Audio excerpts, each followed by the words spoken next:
everybody, this is Darren Van Dam and you're watching Flick Connection, the show that helps you get more out of movies. And today I'm going to tell you all about the best post-apocalyptic movies you can currently watch on Netflix.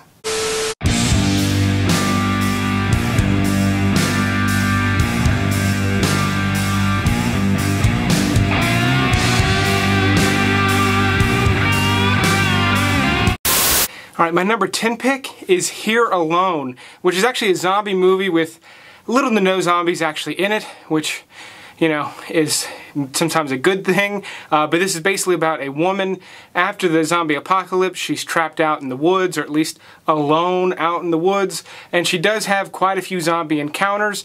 This is a very slow-paced post-apocalyptic movie, but a good one. Small movie, won a bunch of awards on the, you know, festival circuit. I liked it, but don't expect anything major out of this one, which, you know, as always, that's why it's all the way back here at number 10. Number 9 is a movie with possibly too many zombies in it. It's called The Resort. This takes place long after the zombie apocalypse has been, let's just say, solved.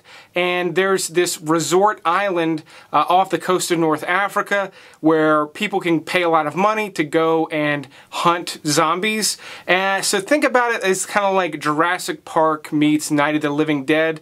Another low-budget movie. And because there's a lot of special effects in this one, some of them don't play as well. But if you like just, you know, headshots and just crazy zombie stuff, this is a really good one.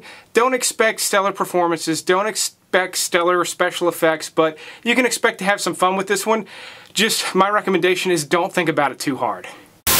Now for one without any zombies, 2307 Winter's Dream takes place 300 years in the future, where the earth is covered in snow and people live underground and they've created synthetic humans, and the synthetic humans now are kind of like rebelling. So it's kind of got a Blade Runner element to it. This one I liked a lot, but just like the previous ones, it's got a lot of flaws. A lot. The acting in this one in particular is some of the worst I've ever seen, but it's fun. They have a little bit of fun with it. The movie does take itself a little bit too seriously at times, but if you can let yourself get into it, you might have fun with this one. It does things differently than I've seen in other movies, and really, truly, this is a very, very ambitious project for such a small movie, and they pulled a lot of stuff off. There were a lot of shots in this one I was really surprised to see, and then there were other shots that were just like, God, that looks so horrible. So, have the right expectations for this one and you might enjoy it, but again, we're at the tail end of the list. I got some real gems as we get closer to number 1 though.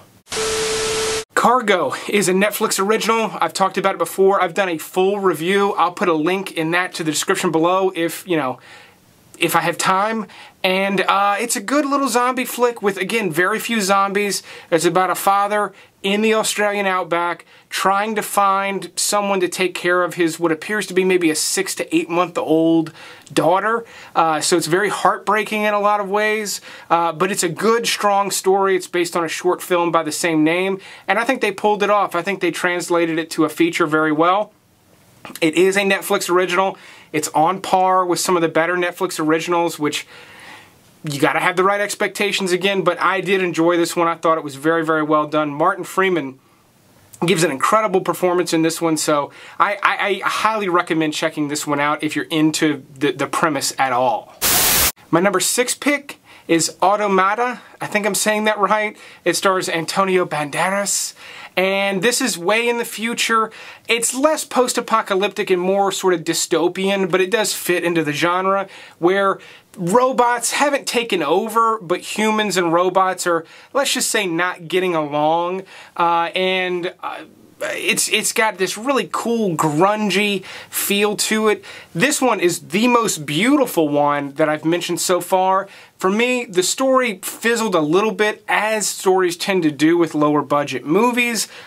It's to be expected, but this was kind of a cool experience that I wasn't really expecting. It doesn't follow a formula. It doesn't follow a format. If you like the way this one looks, you'll at least enjoy watching it. And the story's good enough. I'll say that. This is a pretty good one. But I really wanted to put this one here on the list because I know so many people missed it. This one got like no play at all, and it definitely deserves more eyeballs than it got. Yeah, babe? What are you doing down there? I'm shooting a video. running? Alright, just like 5 minutes. If you like this type of content, definitely click that subscribe button and be sure to click the little bell icon as well. It's the only way you'll get notified if I ever put a new video out again. But I try to put at least 3 like this out every week so you'll never run out of good movies to watch on Netflix or other streaming services. Now at number 5 is one I really liked a lot. It's called The Bad Batch. Now this one is debatable as to whether or not it's post-apocalyptic, and I'm not going to go into detail because part of the fun of watching this one is trying to figure out exactly what's going on. You're sort of thrown into this somewhat near future, and it's very difficult to figure out why people are where they are, why people are doing what they're doing, and that's part of the interesting part of watching it. If I told you everything, I'd rob you of half of the experience of watching this one. It's beautifully directed, a new director that does a really good job. She did a vampire movie that I really loved. This is her second feature film. Really, really liking what this director's doing. Doing sort of like fantasy stuff, but like subtly, where it feels kind of realistic, and it's... I don't know, man. I liked this one a lot. It is a low-budget film, and it is an indie film, and it is the vision of one person, so it's kind of allowed to go and wander in directions that a big-budget studio film would not be allowed to do. But again, I still really liked it. Jason Momoa gives a really good performance in this one. Keanu Reeves gives a short but cool performance in this one as well. Giovanni Ribisi, if I'm saying that right, you see him for all of about 30 seconds, but he's a wild man in this one. So if you like the way this... Oh, I mentioned all those people. One of the most famous people in the world, Jim Carrey, is hiding in this movie. Let me know in the comments if you noticed him when you watched it. Ravenous is a French language zombie movie from Canada that is really, really fantastic. It's a fairly recent release. It's been on Netflix for a little while. I talked about it once before, but I really enjoyed watching this one. It feels familiar because it follows a lot of similar zombie tropes, but it also feels very different and unique. So for those reasons, I really, really enjoyed this one. It is grim. It's not one that's going to really lift you up, but it's got some incredible, concepts and even just some simple yet almost breathtaking imagery in it, particularly one that involves a lot of chairs, so keep your eyes peeled for that, even though you can't miss it. This is just a great zombie flick. If it's been a while since you've seen a good zombie movie, you cannot go wrong with this one. You will have to read subtitles, but because it's zombies and people are trying to be quiet most of the time, it's not that big of a hindrance. Number 3, another cool little indie film called Turbo Kid. This one has got this retro 80s vibe. It almost feels like an after-school special, like something for kids that takes place in the apocalypse, but it is gory. I mean, this one's graphic, it's fun, it's got a cool throwback kind of Stranger Things kind of soundtrack. It feels almost like an 80s video game at times. This one's just super retro, super fun, but like I said, it's bloody. It is a gory film, and just kind of a cool little known movie that you can find on Netflix. I really enjoyed it. I've watched it twice, and it's more fun than you would expect to have from a little movie like this that you've probably never heard of.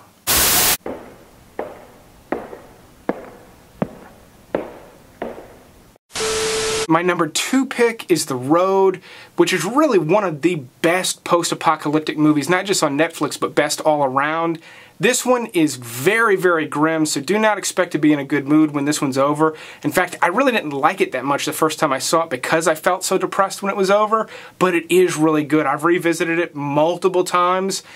It is just beautifully, beautifully directed. It's based on the book called The Road by Cormac McCarthy, who also wrote No Country for Old Men.